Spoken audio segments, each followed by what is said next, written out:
Thank you. Thanks for having me. Absolutely. Hi, this is Steve Hargadon, and welcome to the Future of Education.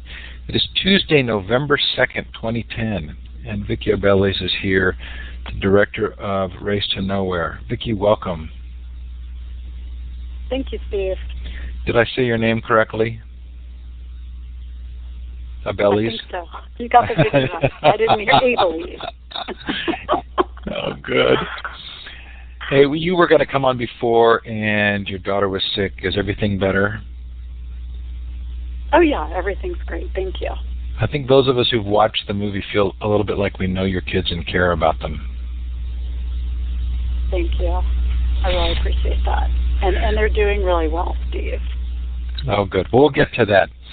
So the Future of Education is sponsored by Illuminate My Employer. The project I work on is Learn Central. It's the social network for educators that is free, that has Illuminate baked in. We sure hope you'll come and use it and take advantage of those technologies. The Future of Education is also sponsored for October, November by Redo, a program from Bing at Microsoft. They're paying my book budget, and we really appreciate it.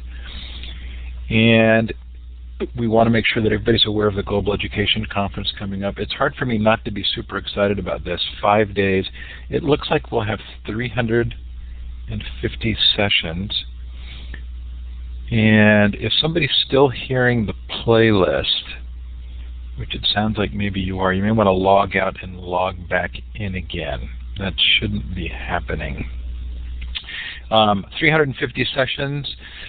Over 20 keynotes, 90 partner organizations, 120 educational advisors from around the world. This should just be a groundbreaking event if we can survive it. Anyway, it should be a lot of fun. I sure hope that you'll come to globaleducationconference.com and join us. Coming up on the Future of Education Thursday, Stephen Farr from Teach for America on his book Leadership. I don't have it in front of me. I can't remember. It's Teaching as Leadership. Should be very interesting to talk to Stephen, especially because Teach for America has a little bit of a mixed reputation, and interesting to hear their side of the story. Next week, Tony Krasnick is actually canceled. He's going to be part of the Global EdCon, but you can see the rest of the schedule there. Lots of fun coming up. Very excited about having Alfie Kohn on board, and I think Vicki, if Vicki knows Alfie, she'll agree. It should be a very interesting show, and you can see the other guests there as well. A special show tomorrow that's not on this list, that is at futureofeducation.com. It's sort of a late edition. It is a panel discussion tomorrow from a Finnish and American joint community about transforming learning. It is at 8 o'clock Pacific time, 11 o'clock Eastern. It is on the website. And I will put a link into the chat here for those of you who'd be interested. But this should be fascinating, especially because we've been talking about Finland so much as a part of the series. If you've missed the show, they are all recorded and up on the site. Clarence Fisher, last week Diane Ravitch, and you can see the long list there. Hopefully there's somebody there that interests you. Now, this is a participative environment. Vicki's coming in through the telephone, so she can't see the chat. But when you do have a question, I'll try and capture those and pass them on to her. If I've missed a question when we go to the Q&A towards the end of the show, please repost it. There are a variety of ways in which you can participate, the first of which is that little smiley face or the clapping hand. We can all clap for Vicki now, and I'll let her know that you're clapping. Those are at the bottom of the participant window. There's also a hand with a green up arrow, and that hand allows you to raise your hand, and we'll give you the microphone when it's Q&A time. If you do want to ask a question to Vicki through the microphone, please do be sure to go up to Tools Audio and run the Audio Setup Wizard. You can put questions or comments in the chat. Please try and keep those on topic if you can. It can distract other listeners if you're talking about something that's not related to the show. And I'm now going to give you a chance to participate actively by letting us know where you're listening from. So look for the wand with the red star at the end to the left of the map. Click on that and click on the map. And you can also put in the chat your location, maybe what time it is. Looks like we have New Zealand tuned in, Japan, lots of North America, Hawaii, Australia. I'll tell you what's been really fun is this Global Education Conference, setting up all the time zones. It's worth going to the website just to see the complexity of the sessions in the time zones. A lot of fun there. So Vicki, you have a good crowd here from all over the world and all over the States and Canada. And this is fascinating timing because we did a show after Education Nation, and sort of specifically looking at some of the themes that have come out in Waiting for Superman. And I will tell you in a moment of candor here, the people from Waiting for Superman contacted me about 6 months ago and asked me if I would work with them on some ideas, and I never heard back from them. They emailed me back last week and asked if I was still interested, and I pointed them to some of the shows that I'd done that were sort of direct contradictions to their material, and they haven't called me back. Right. So I'm very curious to know, because at least among some of the more vocal guests on the show, there have been some feelings about Education Nation and about Waiting for Superman where they felt like the portrayal wasn't fully accurate. How are people responding to Race to Nowhere, and how are you feeling about that larger dialogue? Right. Well, I think people are responding really well to Race to Nowhere, and so our typical situation, Steve, is that we have hundreds of people come out to these screenings. Tonight I'm in Los Angeles. I was here last night. Tonight we're going to be screening for about 700 people, and you will see so many different stakeholders come together, not only to watch the film, but importantly to engage in dialogue after the film. And I'm talking about school board members, district superintendents, administrators, educators, parents, and students coming together, and then even more broadly, just concerned citizens coming out and engaging in dialogue and feeling empowered to start making changes in their communities. And so I think that this is a film, Race to Nowhere, that is resonating with millions of people. And my hope is that beyond the awareness that it's raising and the dialogue that it's inspiring, that it's going to create the political will to transform what we're doing in education today. And so what else can I tell you about that? I think that it's important because this is a film that's giving students, educators, and parents a voice in the education dialogue that's going on in this country. And I think those voices are often the last voices that we hear from in the larger dialogue, in the dialogue that we're hearing, in big media today. And I think those are critical voices. Vicki, I'm going to ask you, if you can, to speak as loudly as is reasonable. The telephone bridge kind of means that your volume is a little bit lower. I've lowered my volume. Okay, I'm sorry. Great. I've lowered my volume, and those of you who are having difficulty hearing, just raise the volume slider down in the audio area, and hopefully I won't drown you out. I'm trying to keep my volume reasonably low. So have you seen Waiting for Superman? I have. And are there easy ways? Yes, I have, Steve. Have you seen? Are there easy ways for you to kind of draw comparisons between the two films? I think the films are very different. What I'll say is that I think Waiting for Superman highlights some issues that I think are generally in the public consciousness, if you will, but they, as compared to Race to Nowhere, tend to place blame in certain places, and I think the solution proposed is largely focused on charter schools. I think to the extent there are many documentaries out there right now examining education, I think it's all contributing to the dialogue, and that's so very important. Our film is really different because it's taking an inside look at the lives of students and teachers in a system that's dominated by testing and pressure to perform and compete. And so I think the films are very different, and importantly, Race to Nowhere is the film that is empowering all the different stakeholders to get involved, to contribute to the dialogue, and to be part of the change that we need. So one of the things that was interesting for me, we're not going to rehearse the Waiting for Superman issue here at any length, but one of the interesting things for me at Waiting for Superman was I felt like there were several red herrings, kind of paths that it went down that weren't really core issues that it gave the perception were core issues. And your film actually screened here locally in my area, and I talked to a number of people who watched it. And many of them had this response, sort of immediate response of that they felt like the hard work message they didn't agree with. And let me tell you quickly what that was, and I'm sure you have an answer for it. But their feeling was that it wasn't hard work. It was hard work in the wrong areas that was stressful. And that they're very anxious for their kids to be doing things that are interesting enough that they want to work hard. And how do you draw this distinction between sort of rigor and stress? Right. So to me, Steve, rigor is the pursuit of inquiry. And I think right now in our test-driven system, that's not necessarily what we have. We have a great deal of pressure to do a lot more of what we've always done, and to prepare kids for tests. And whether they're the race to the top tests or the AP exam, so much of what's happening in our schools and our classrooms is about preparation for the test. And I think also that part of what's driving the pressure and the stress that we're seeing both on educators and on our young people is this sense that in order to prepare young people for their futures, we need to do more of what we've always done.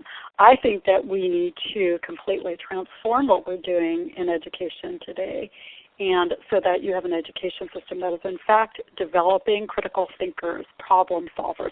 We're not at all suggesting that we don't want young people to work hard and to engage deeply with the material that they're studying, but I don't think that's what you have today in this quantity-driven model. And I also think, much as we want our kids to succeed and compete in the adult world, that doesn't mean that in order to get there, it's a good idea to have young people going to school for 7 or 8 hours a day and then coming home and switching gears another 5 to 6 times to prepare for class the next day. I think in many cases we are asking young people to put in more hours than they're expected to in college, and we need to remember that there is an impact on these bodies and minds that are still growing and developing. And so I think it is about changing what's happening in our classrooms and our schools, making the learning more relevant and engaging and child-centered, and moving away from a quantity-driven model. There are only so many hours a day that young people can absorb information, and then there needs to be some time to process that, and then we need to remember that there are lots of other life experiences from which young people grow and develop. And those skills that are just developed sitting at a desk all day in school and then more homework at night doesn't necessarily allow for the time to develop other important skills. So we're going to do, if it's okay. So we're not suggesting at all that the bar be lowered. No. I'm glad you finished. So I want to drill down on several of the sort of themes in the movie. But before I do so, I want to give you a chance to tell a little bit about your story and your background, because you come at this from a slightly different angle, right? In terms of my personal background or my family story? Well, I'll just start in by saying this film started several years ago when I had 2 daughters who were in middle school, and I started to see the toll that was being taken both on my kids and on our family from what I saw as a quantity-driven model, and at the same time I was questioning the quality of the education. And as I started to speak with students, educators, parents, and experts across the country, what I found is that, we have an epidemic of young people who are anxious, depressed, sleep-deprived, and checked out, and many who are arriving in college and the workplace unprepared. And so I knew there was an important story to tell, and I thought that turning to the power of the media to bring people together and raise awareness and dialogue would be a first step forward for all of us. So the movie certainly produced a lot of discussion with the friends that I saw it with. I think those of you who are making comments in the chat are going to experience the same thing as well. It's a great conversation starter. And there are some moments where everybody I was sitting around me kind of gasped. And Vicki, there were 2 very specifically. One was the statistic about the UC system and remediation. Do you want to rehearse that quickly?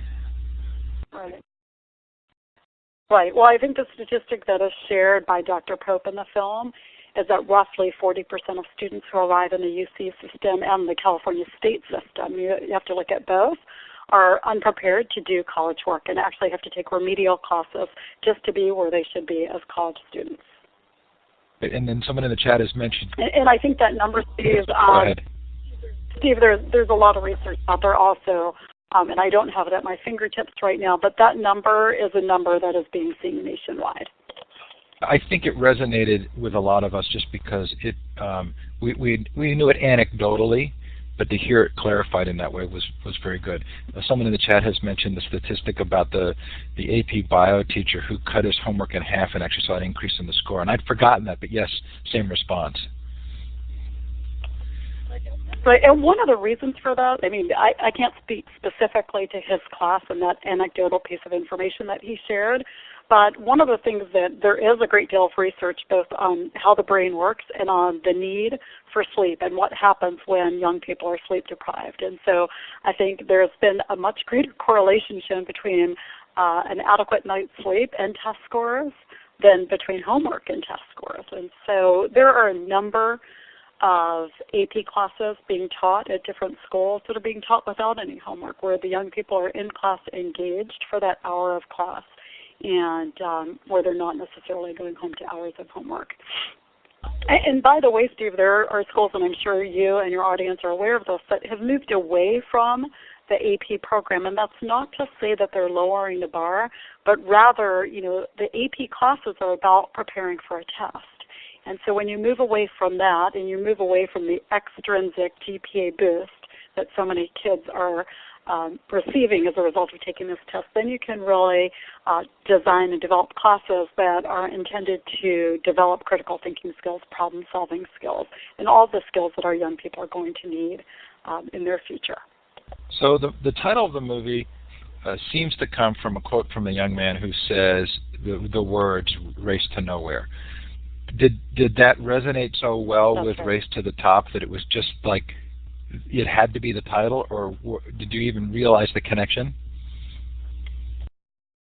No, well, so Steve, let me just say this. The film was named Race to Nowhere before Race to Top became the new name for what was No Child Left Behind. And so it is, you know, something that one of the students said our previous working title was Slipping Behind, and it's just not the message that we wanted to convey. And, you know, it was powerful for us because the student said it. And so it's just been kind of serendipitous that it's worked out to be, you know, this contrasting message to the current policies that are driving so much of our public education. Well, it's an amazing bit of serendipity there. I also noticed that the movie subtitle is The Dark Side of America's Achievement Culture. And for me, sort of the shadow story through the movie was this isn't necessarily just about students. Right. It's a larger cultural issue. Absolutely, if that's what you're referring to. It was. Yeah. No, I mean, I think that what's happened is our schools have become kind of a microcosm of what's happening in our broader culture. So is there a part... And so, so I'll just say with respect to that... Sorry. No, go on. There's a little delay, Steve. I know. I'm sorry. There's a little bit of a lag, so the moment I think you're done and I start to speak, I talk right over you. Please go ahead, and then I'll ask another question. No, I was just going to address the tagline for the film. Again, you know, I wish we had quotes around the word achievement because I think it's not really achievement that we're not against achievement. It's achievement as it's currently being defined. There's a question in the chat about finding screenings. I've just put a link to the website page for the screenings up so that you can look. And there's so much material at the website. There's a good 50-page facilitation resource booklet you can download for those who are screening the movie. There's all kinds of great material on the website. The other moment in the movie where people really responded and reacted was the guy from the Blue Man School. Have other people told you that really stands out to them? Oh, absolutely. And we were looking to put out there, you know, there are a handful of schools and probably more than a handful that are moving in a more innovative direction right now, and a number of those schools are featured in our longer facilitation guide that should be up on the website in a couple of weeks. You just referred to our shorter facilitation guide. But in any case, we wanted people to leave the film feeling hopeful, and as if there are models out there. But again, this isn't about promoting a one-size-fits-all approach. I think that's created many of the issues that we're seeing today. And so where I think that we really need to transform education in some pretty big ways, I also think that change is going to look different in specific communities. But absolutely, people love Matt Goldman and love what he says in the film about the need for change. It was as though the screen visibly brightened when he was on. Yes. So you brought us to a very interesting question, which is the acknowledgement of different kinds of solutions in different places. How do you create a culture around learning that encourages or is willing to accept different kinds of solutions?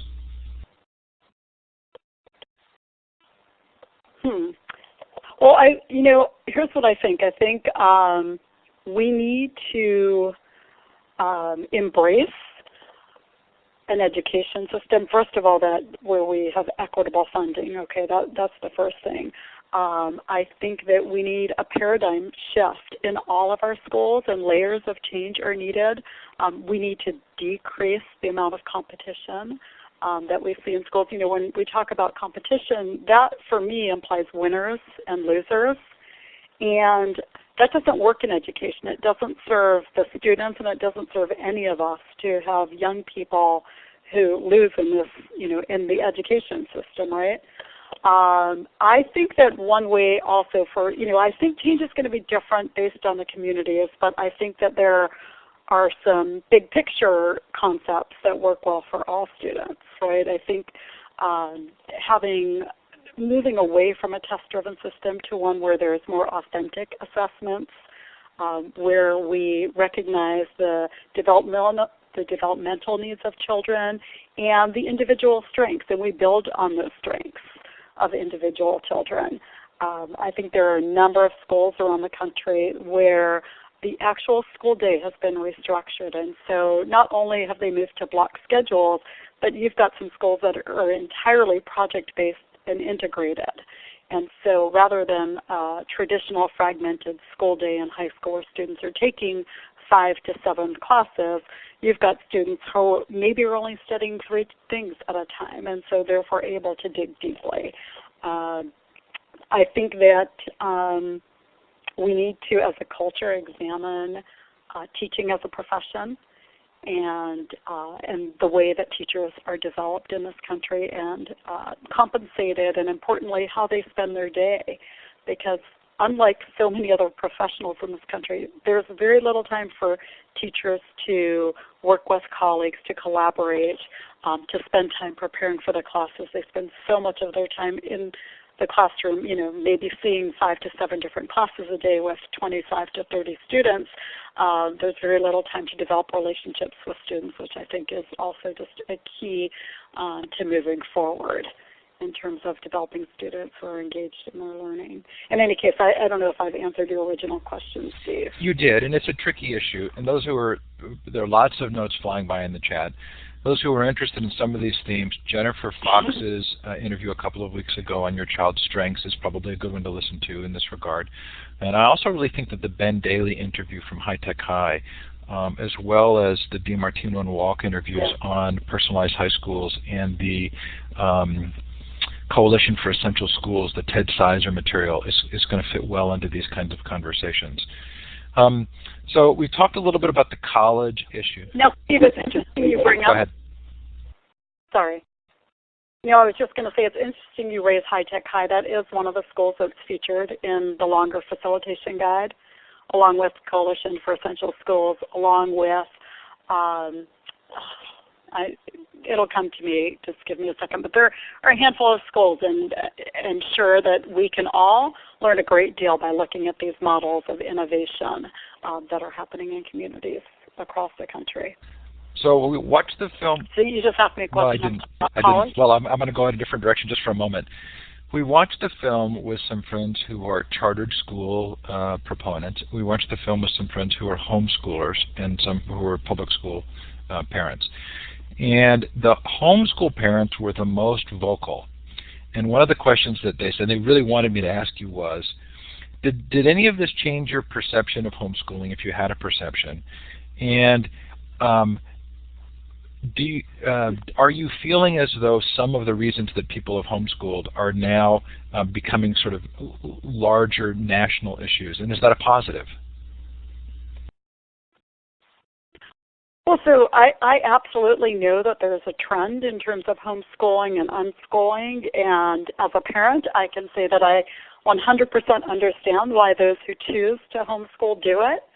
I don't think it's the solution for every family, and as a society, I think that we need to have, a valuable, a good education system, a good public education system that serves all children. And so I think that's part of the complexity with education, Steve, is that we don't have just one uniform system, right? We have charter schools and public schools, independent schools, homeschools. And so it's challenging because we can't just adopt a new math curriculum and implement it tomorrow, right? But no matter what your personal choice is for your children, we need to remember that not everyone has a choice. And as a society, I think we all benefit from having a viable public education system. Okay, so we did talk about... But I think the homeschool parents, Steve, here's what I want to say. I think the homeschool parents and even to some extent the Waldorf school parents, I think they feel validated by this film, right? Because that's a lot of the issues that are highlighted in Race to Nowhere are the reason that parents have made other choices. Yes, they were very quick to say, we've been saying this for years and years. They were also very quick to express appreciation for the dialogue happening in a way that supported some of what they feel like they'd been saying but had been kind of looked down upon for. Right, exactly. So I think, as I just said, I think it does validate them. Okay, so we talked about... I think this film, Steve, gives people permission. I'm sorry. I think this film gives people finally permission to say what they've known for a long time, but what hasn't necessarily been out in the open and discussed. So we talked about college, and I think those are some of the striking scenes, especially the woman who is the admissions officer or the representative who sort of feels like she's harmed the students, and almost a John Taylor Gatto moment of regret. And the line that stood out for me was that college is big business. Have people talked about that? Have you refined that message at all? Absolutely. Well, no, I think that there is recognition that college is big business, and there is a lot of money behind, the big marketing machine. And, so our message, to the extent that we're educating parents and schools, is that there is a right fit college for every student, as long as everybody stops buying into this idea that your child is only going to be successful if you attend one of the 50 schools listed in U.S. News and World Report. And I think there has been a movement. There are lots of resources, as you probably know, on the website around colleges that have moved away from, or at least reduced their reliance on, the standardized tests. And so, yes, I think that there is recognition that college is big business, and that the media also drives so much of the fear, both around college and around, how we as a country are faring in terms of our education system. So you also focus a fair amount on homework, and we've had some different sessions on this, and especially Kathleen Cushman, who talks about deliberate practice and certain forms of homework. Have you got a good model you feel makes sense for what kind of homework is good homework? Well, I think the kind of homework that works best is homework that is driven by the students and is longer term in nature. And I think homework policies and practices in our schools that respect the research, I think that's an important starting place.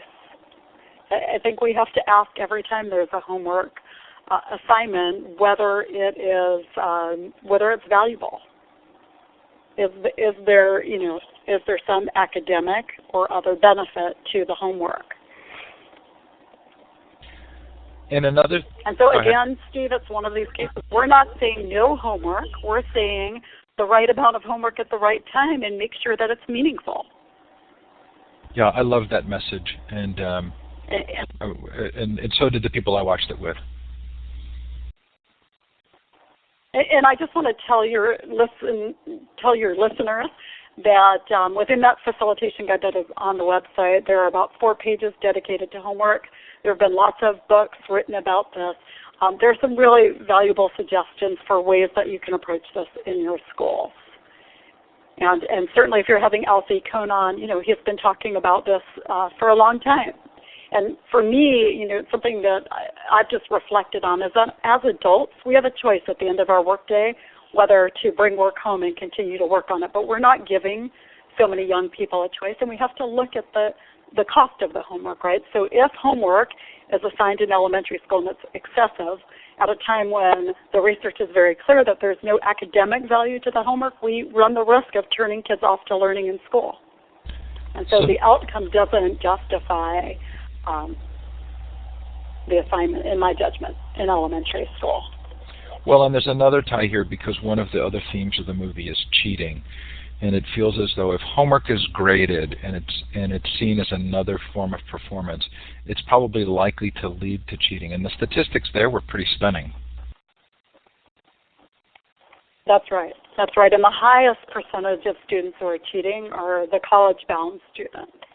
And that was actually one of the most surprising things that I learned along the way also, was the amount of cheating that's going on. And, if you read, I don't know if you've read Nurture Shock, Poe Bronson's book, but, in some ways he reminds us, and the research reminds us, that we as adults teach our kids at a very young age to cheat.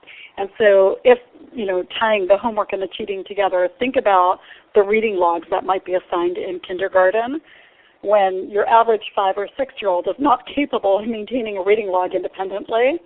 And I think at that point, many parents, just want to get through the material and will help their child write anything at that point. So at a very young age, I think we're encouraging cheating around homework, for example. Which is why one of the suggestions in the guide is let's eliminate the punitive consequences to not doing homework, right?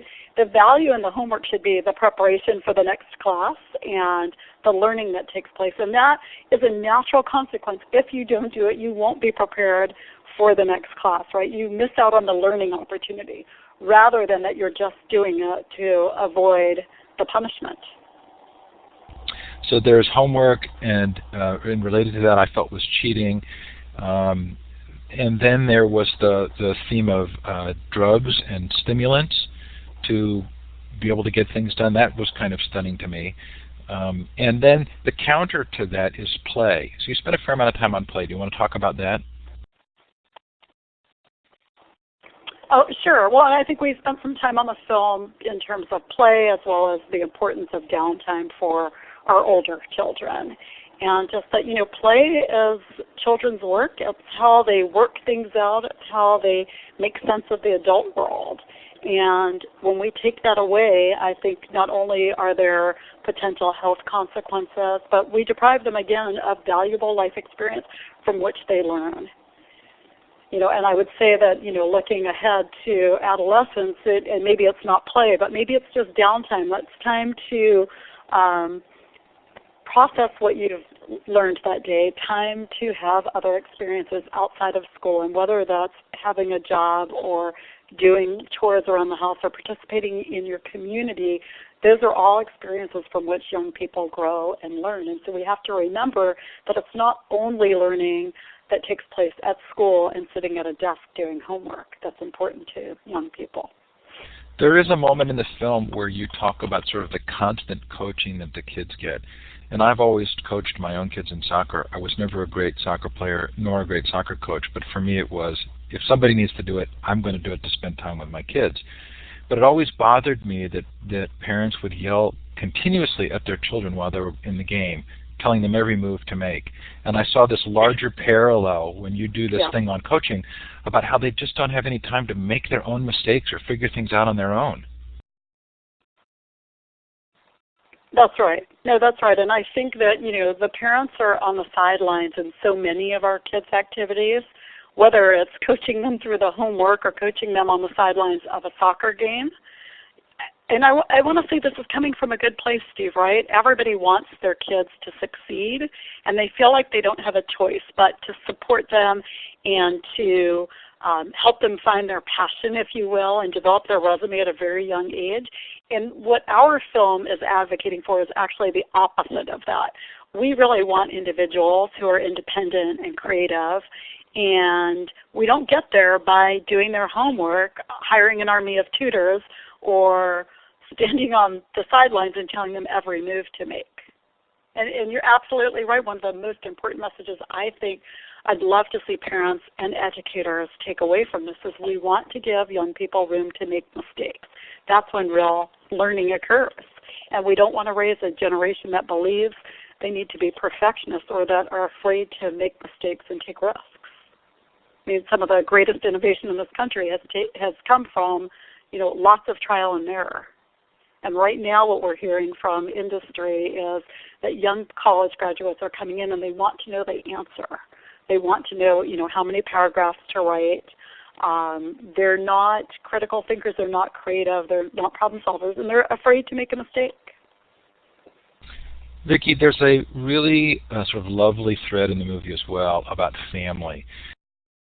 Not just, in large part because your family is highlighted and you're sort of so open and honest and transparent about your family, but also there's this recognition of reading time and meals and the kinds of activities that families do together.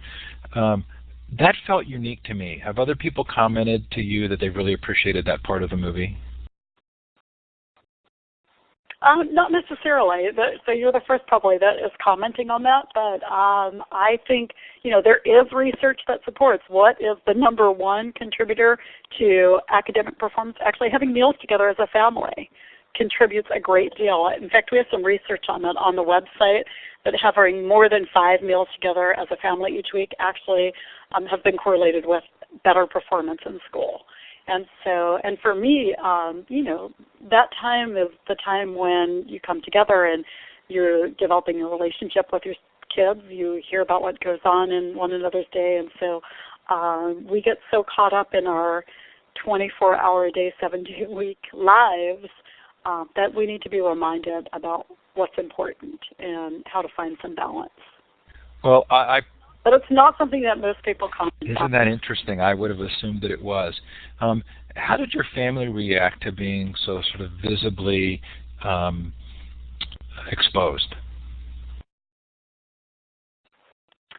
Well, Steve, when I set out to make this film, my family was never going to be in the film. And for the first year of production, we were not filming my family. It was only about a year into the production when we had a roughly 1-hour film that some of the people on our film team really leaned on me to share my family's story as the through line in the film. And we spent a lot of time looking at other documentaries to determine if that was a good call. And as you may or may not have noticed in the film, one of my daughters is really not in the film. In fact, I think some people think that I have just 2 children.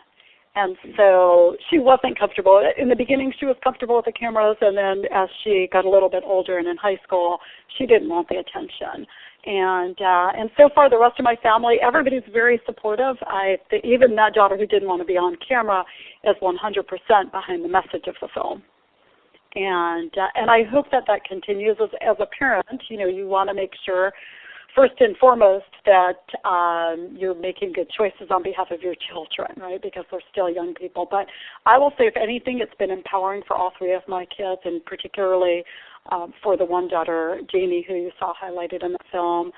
She has just grown so much as a person, and for her to realize that she wasn't the only one struggling with these issues has really made her feel better about it, because she knows that so much of her experience was not only the normal adolescent pressure, but also the unhealthy environment that is in many of our schools today. So certainly, And so I think she has a much better perspective as a result. Certainly, I left the movie really feeling affection for Jamie, and appreciating her circumstance and appreciating her willingness to be a part of the movie. I think the other person that we leave the film really feeling for is Devin and her family. Yeah. Why don't we kind of close the interview portion with you talking a little bit about that particular trend and the concern, and then we'll move to Q&A. And there have been a lot of comments in the chat, so I know we're going to get lots of questions here. But in particular, Devin's family and their willingness to talk about it.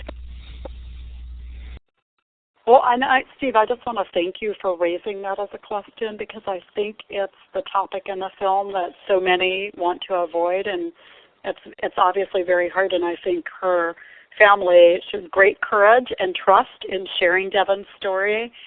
And I know it's really important to Jane and to Scott, her husband, that they should continue to share Devin's story so that other parents are a little more aware of the pressures their children may be feeling, and which may not necessarily be apparent on the surface.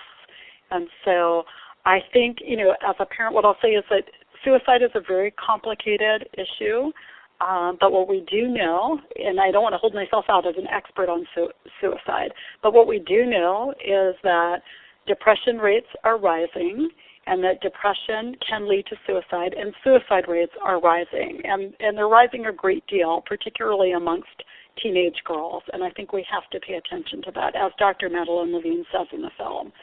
And I think it's important as a parent, one of the messages that I like to deliver is it's so important that we see our kids and let them know we see them as so much more than a grade and their homework assignments, so that when they're struggling, they're more likely to come to us.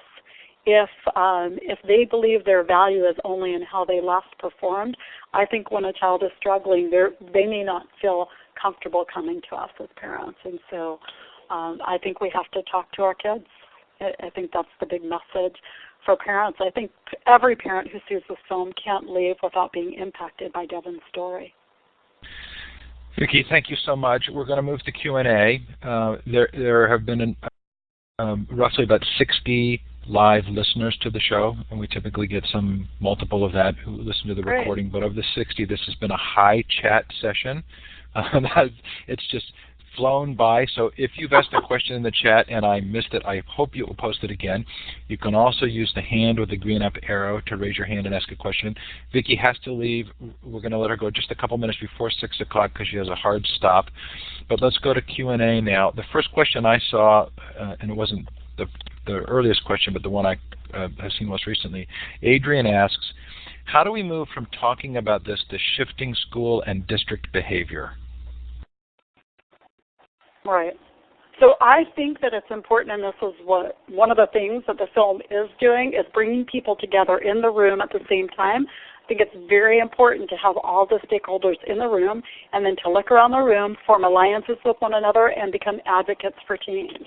And so I'll just tell you a quick story. At one of the school districts in the Bay Area that we've screened at a few times, I left one of the screenings with a superintendent, and I asked him, what would you like to see come out of this? And he said, I would like to see those 500 parents who are here tonight show up in my office next week and tell me that they support me in making these changes that will better serve young people.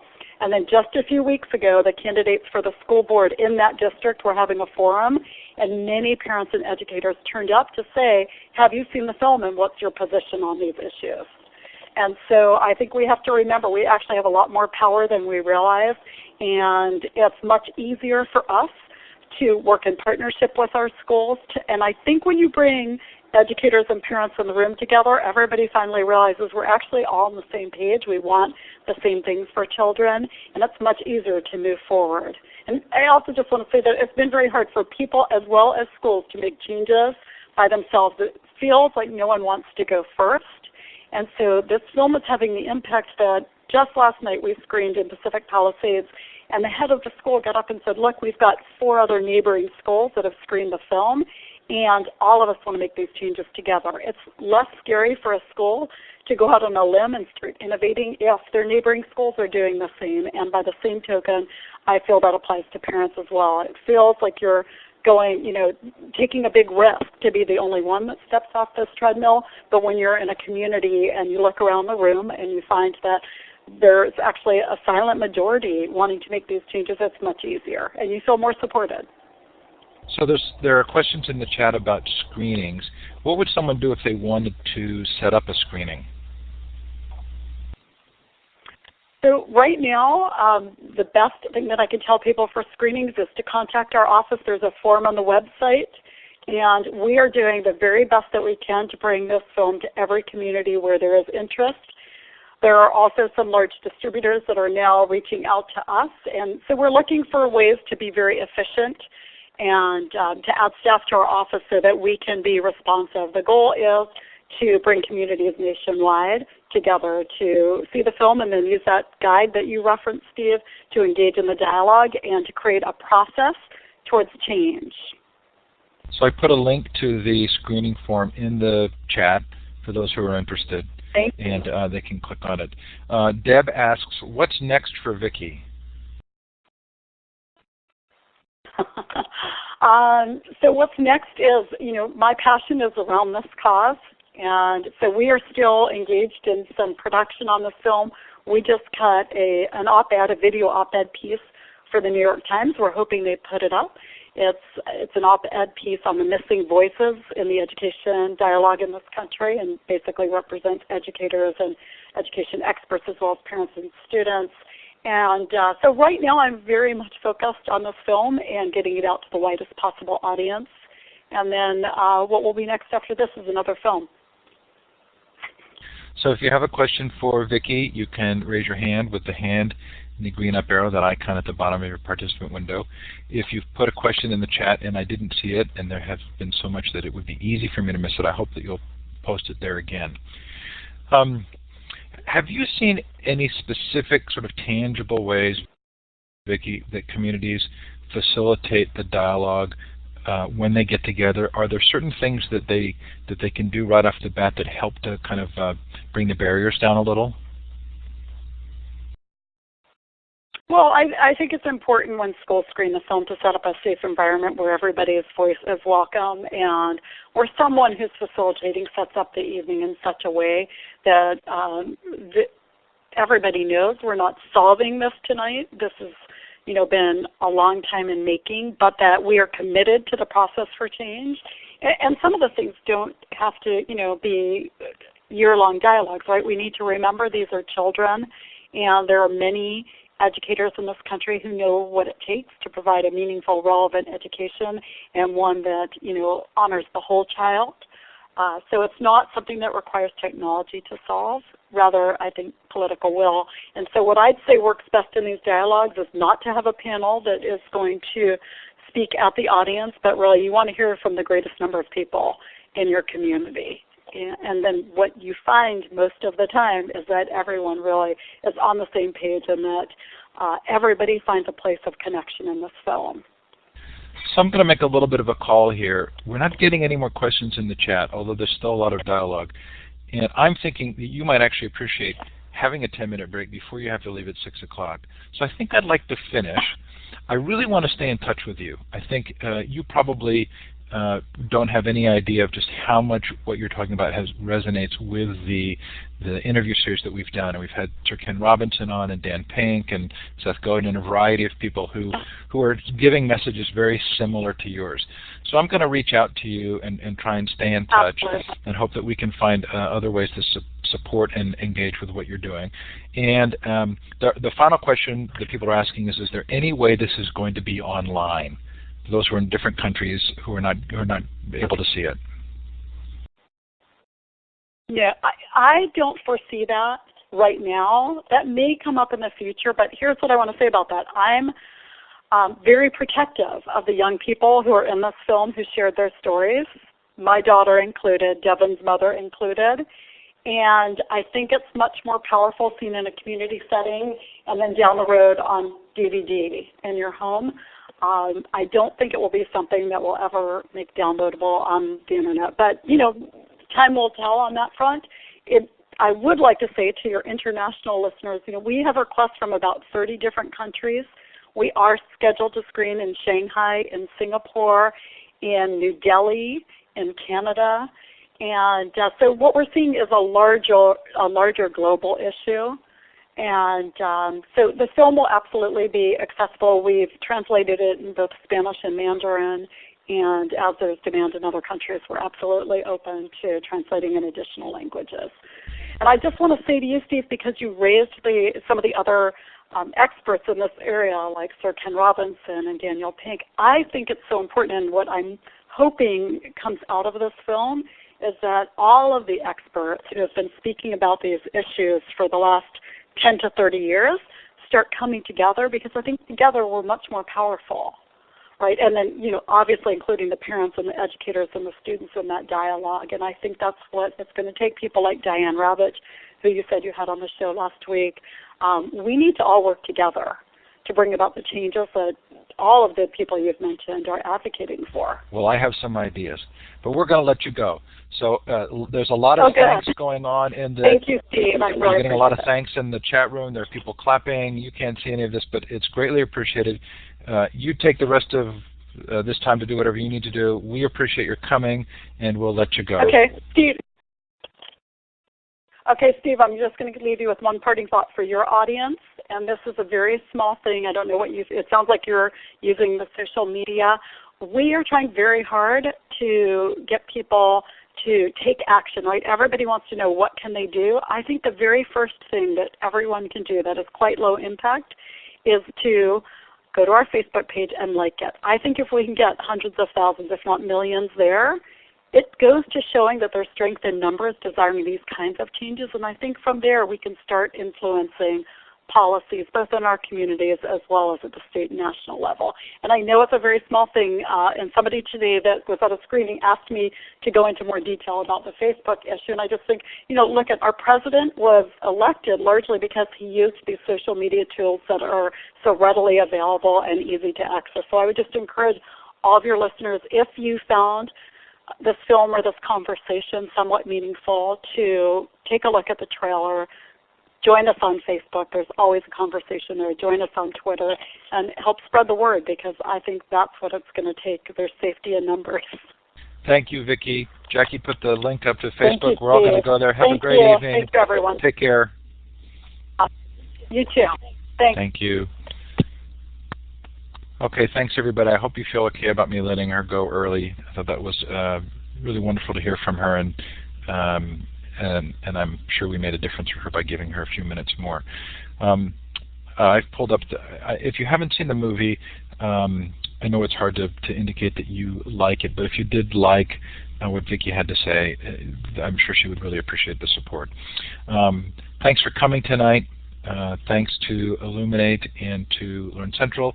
Thanks to Microsoft Bing, and to all of you for being a part of the show in the series. Most appreciated. Have a great night.